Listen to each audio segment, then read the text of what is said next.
আমরা honesty is equal to stupidity ধরে নিয়েছি, এগুলো গিভেন হয়ে গেছে। বাবা মা ছোটবেলায় যা যা কিছু ভ্যালিউস শিখিয়েছে, আজকের দিনে দাঁড়িয়ে মনে হয় যে কেনই বা শেখালো।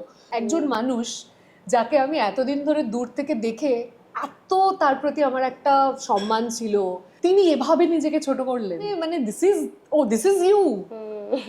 রাত্রিবেলা ফোন টোন হ্যাঁ এসেছে, এসেছে তো? ভিডিও কল এসেছে, রিজেক্ট করেছি, ভিডিও কল করে ফোন করেছি।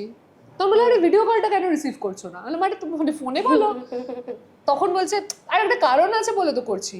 তাহলে তোমার সঙ্গে কেউ আছে আমার চেনা পরিচিত কেউ, মানে কারোকে দেখাবে বলে করছো? তুই আড্ডা ফাড্ডায় কোথাও রয়েছো, আর কি কারণ থাকতে পারে? আর তো কোনো কারণ থাকতে পারে না, হঠাৎ করে আমাকে রাত্রি 11:30টায় ভিডিও কল কেন? আমি যখন হোমওয়ার্ক করতাম, আমাকে একটা প্রোডাকশন ম্যানেজার সে জোর করে গাড়িতে তুলবেই আর কি।